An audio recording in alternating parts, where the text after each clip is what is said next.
Live from our 7 Tasmania studios, your nightly news with Kim Miller begins now. Good evening, everyone. Jeremy Rockliff's leadership could be on the line, with the Labor threatening to move a no-confidence motion against him. If the opposition receives the numbers it needs to topple the Premier, it could spark a leadership battle with 3 senior Liberals in the running to lead a government already on shaky ground. Labelling it the worst budget in Tasmania's history, the opposition leader makes an unprecedented power play against the Premier at the end of his reply to it. Labor does not have confidence in this Premier and today I've tabled a motion that says the House has no confidence in this Premier. Having recently knocked back no confidence motions from the Greens, Dean Winter didn't hold back. Because he's wrecked the budget, because he's planning to sell our power companies, our ports and our public transport, and because no one can trust him after the handling of the Spirit of Tasmania fiasco. But he'll only move the motion if he receives enough support. This is my message to the crossbench, the self-described true opposition. If they really are opposed to the Premier's agenda of debt, deficit and debacle, as they claim, then tell the House you've lost confidence in this Premier.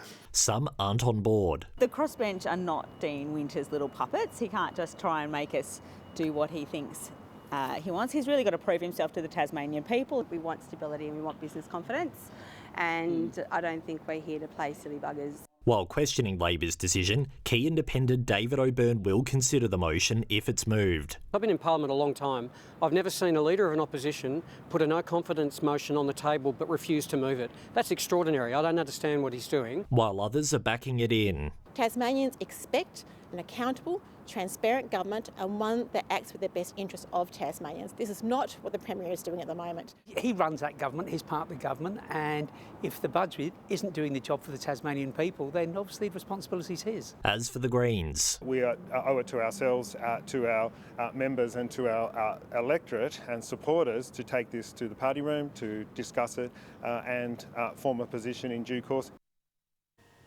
So to analyse what this means, we're joined by state political reporter Anthony Dodd outside Parliament House. Anthony, if the Greens support the topple, does Labor have the numbers if they do move it? Kim, given the Greens have previously moved no confidence motions against the government, it is likely they'll back this one. I've just received confirmation from independent Craig Garland's media team, who's confirmed he'll support the motion if it goes ahead. The Greens' decision now crucial.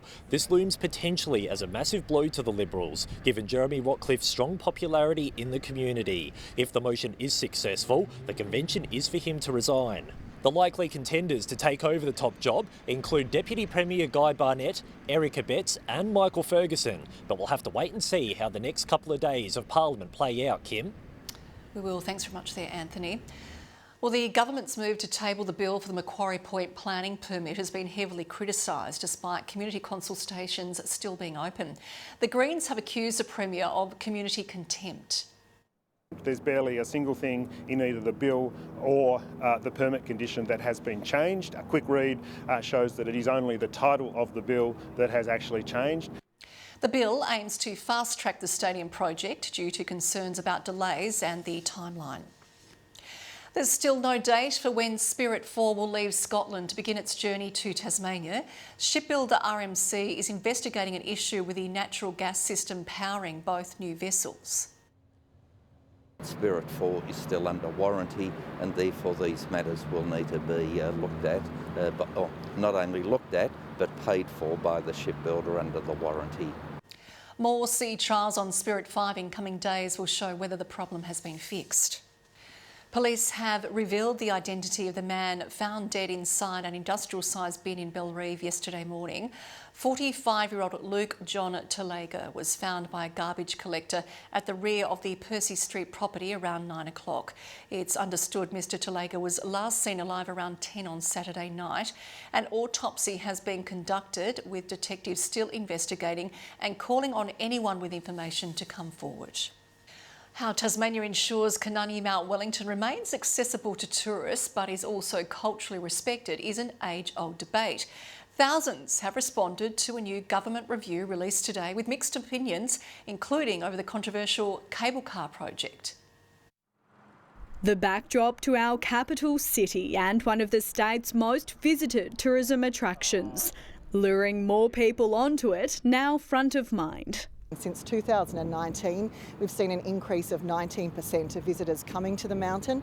Of course, we don't want to see visitors being stopped from exploring this beautiful state. The state government and stakeholders reviewing the results of a survey exploring what's next for Kanani Mount Wellington, after 9,000 Tasmanians shared ideas and concerns. Access and experience is going to be part and parcel of moving forward and ensuring that we keep the mountain as it is in its natural state.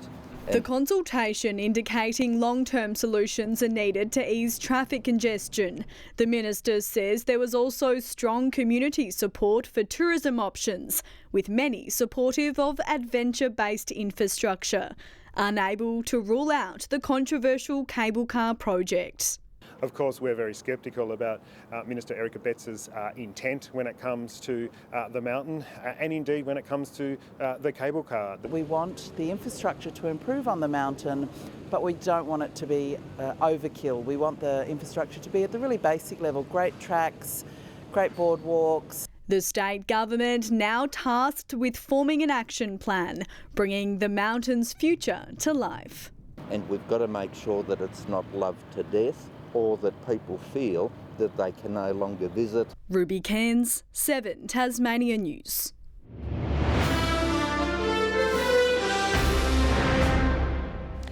Hoons have targeted the new Bridgewater Bridge within hours of it opening to the public. Footage posted on social media shows a car recklessly driving, performing several burnouts early this morning. It's left a trail of skid marks and authorities shaking their heads. We as a community should not be tolerating. It is just silly, it's dangerous, it is detrimental to assets like that we've built for everybody to enjoy. Tasmania Police and the Department of State Growth are investigating the matter, still trying to identify the culprits behind the wheel. A Burnie woman's win against her landlord means renters don't necessarily need to have their carpets professionally cleaned when moving out, according to the tenants' union. Lawyers for the union went into bat to save her bond, successfully arguing the blanket clause in rental agreements can't be enforced if carpets weren't pristine to begin with. Take their own photos, make their own notes on any condition reports they're given, because if it's not up to a professional standard, you certainly have an argument that you don't have to have it professionally cleaned at the end of the tenancy. Renters need to leave houses in the same condition as when they moved in, apart from reasonable wear and tear. News agencies have been in overdrive as customers clamour for a ticket in tonight's $70 million Oz Lotto jackpot. 1 in 5 adults are expected to be in the draw by the time sales close in just over an hour's time. Exciting when it sort of gets to these sort of figures. There's a lot of hopeful people out there, obviously, you know, sort of a lot of people going through tough and uncertain times, so it'd be fantastic if we could bring a $70 million to Launceston. It's the 4th biggest jackpot in Oz Lotto's 31-year history. The Tasmanian Devils' impact on the future of footy has been talked up, but it's the club's influence away from the field taking over play. Tourism industry leaders sharing expertise on how to leverage the club's identity to help boost the vital sector. Rahman rubbing shoulders with tourism leaders, the 2-metre-tall beast exploring ways to future-proof a flourishing Apple Isle. To help us here in Tassie really explore the amazing benefits that can come from a really activated best practice precinct. National experts confident a stadium will transform Tasmania's tourism sector. Tasmania is a gorgeous and unique tourism destination. Part of what's missing is this idea of a stadium and the precinct that will surround it. Industry leaders continuing to capitalise on the already much-loved Tasmanian Devils Football Club. We know that we've had so many people sign up to be members and many of those are interstate, so that's a ready-made market already to be marketing the amazing things about Tassie. But a strong visitor economy goes beyond just the visitors touching down for stadium football games. The benefit goes far beyond football. The concerts, the business events, who knows? includes weddings, it could be graduations, there'll be many events on a daily basis, and that's where the real return for Tasmania will lie. Repeat visitation vital for a strong sector. The trick with modern tourism and the visitor economy is making sure people come back. What we'd be hoping is that visitors will come for a concert, for a football match. They love what they see and they go back home, tell their friends and family, and bring the broader family back to explore Tassie more broadly. Rebecca Gadanera, 7 Tasmania News. You may notice an outlandish hand on Hobart's Henry Jones Hotel. The 5-metre tall disembodied hand sculpture known as Quasi is the work of Australian artist Ronnie Van Hoot. It's crossed the ditch, joining all the weird, wacky and wonderful elements of dark mofo. Whether it will provoke delight or dismay is the question. I think their response will be mixed. Ronnie Quasi has been a fairly divisive figure. I think artistically, I think some people love him, some people don't like him. The installation will be on display for the entire festival. The sewerage pump is quite the unusual spot for crowds to gather, but with dark mofo just days away, Taswater's embracing the festival spirit. It's set to launch an old Toyota Hilux from a crawler at its Macquarie Point pump station. So it'll be between here, the regatta grounds, and this just provides a connection point between the two installations. And so, yeah, we're really happy to be involved in it. The visitors will feel part of the city, it'll all be lit up red, and having Taswater get involved with some huge industrial architecture is so good. Collaboration truly is our superpower. The installation will transform this site on Saturday. Writer's block is an all too familiar feeling for creators, but this quirky art installation is taking the concept literally and figuratively. Writer's block, Reader's block houses one local writer and one reader, with the public invited to watch the process of creating and consuming stories. It is a bit weird to write in a box while people are watching me, and people do watch me, but I've done it for 2 days now, and I have to say it's altogether a wonderful experience. Creative boxes are really important for bringing art to the people, so rather than people having to find a library or a gallery to seek out our fantastic creative talent. The boxes are also a distraction-free zone, meaning no phones allowed. And from textiles to woodwork and jewellery, hundreds of artisans are preparing their wares for the much-anticipated Tasmanian Craft Fair. This year's edition of the Southern Hemisphere's largest arts and crafts event, promising old favourites along with new experiences. Months away, but already bursting at the seams. We're actually having trouble fitting everybody in. This year's edition of Delorain's iconic craft fair, engaging the creative touch of a professional curator. There are going to be some traditional things, but there are going to be some new things. More than 290 artisans applying for a place to share their wares with a crowd numbering in the tens of thousands. You try and get an accommodation here in end of October, early November, you can't.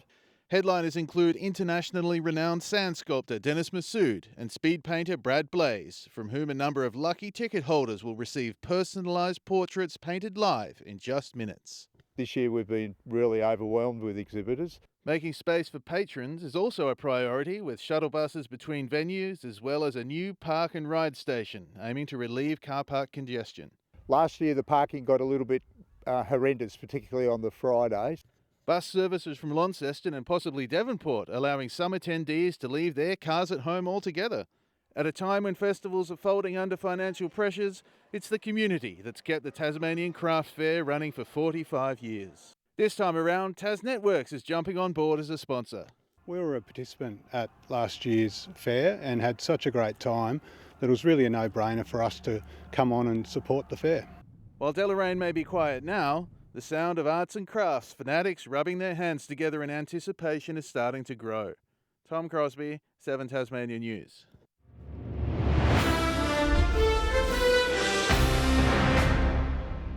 The NWFL women are expecting big things from the SFL on Saturday. The Northwesters are not taking any comfort from their thumping of the NTFA in the opening round, but rather a cautionary tale. I know that the SFL do have a pretty star-studded lineup.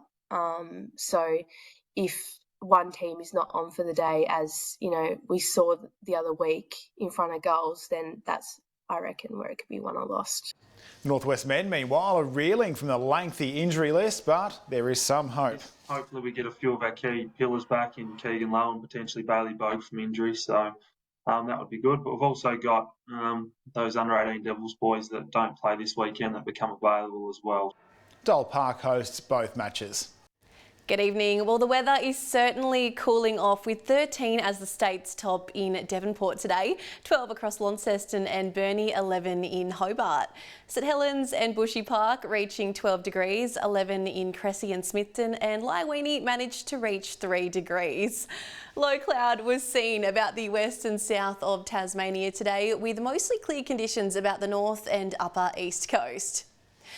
Further out, a frontal cloud band is moving over the southern coast of New South Wales, with thunderstorms seen moving over WA.